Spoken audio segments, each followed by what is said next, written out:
আজও বন্দরনগরী চট্টগ্রামের বিভিন্ন ফিলিং স্টেশনে যানবাহনের দীর্ঘ সারি ছিল। ক্রেতাদের চাপে তেলের মজুত শেষ হয়ে যাওয়ায় সাময়িকভাবে কিছু পাম্প বন্ধ রাখা হয়। সংশ্লিষ্টরা বলছেন, অত্যাধিক ক্রেতা চাহিদা মেটাতে হিমশিম খেতে হচ্ছে। তবে রোববার থেকে ডিপো খুললে সমস্যার সমাধান হবে বলে আশা তাদের। সিলন টি রপ্তানিতে শীর্ষে। চট্টগ্রামের কোনো পেট্রোল পাম্পে এই চিত্র পরিচিত নয়। গতকাল থেকে জ্বালানি তেল সংকটে পড়তে যাচ্ছে বাংলাদেশ, এমন শঙ্কায় রীতিমতো হুমড়ি খেয়ে পড়ছেন চালকরা। চেষ্টা করছেন পাম্প ঘুরে ঘুরে তেল সংগ্রহ করার। কোথাও মিলছে, কোথাও মিলছে না।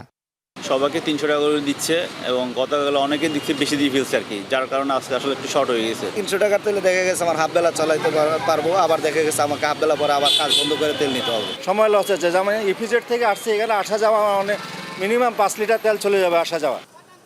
বাংলাদেশ পেট্রোলিয়াম কর্পোরেশনের নির্দেশনা অনুযায়ী বাইক 2 লিটার ও প্রাইভেট কার 10 লিটার এবং মাইক্রোবাস পাচ্ছে 20 লিটার অকটেন। তারপরও কেন এত চাপ? অনেক পেট্রোল পাম্প ছিল বন্ধ। মূলত শুক্র শনি দুদিন বন্ধ ও হঠাৎ বৃহস্পতিবার তেল নেয়ার চাপ বাড়ায় এই সংকট সৃষ্টি বলছে পাম্পগুলো।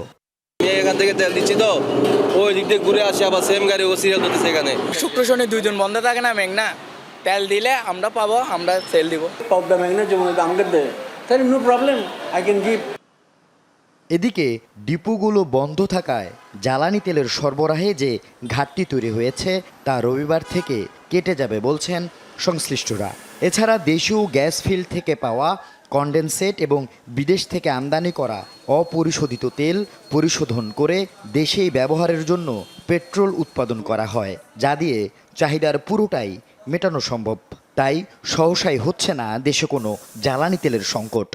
আমাদের মজুদ পরিস্থিতি এবং আমাদের যে অন্য যে সরবরাহকারী প্রতিষ্ঠানগুলো যেখান থেকে বেশিরভাগ তেল আসে, ফুয়েল আসে, সেই লাইনটা ঠিক আছে। আপাতত আমাদের আতঙ্কিত হওয়ার বা মানে দুশ্চিন্তাগ্রস্ত হওয়ার কিছু নাই।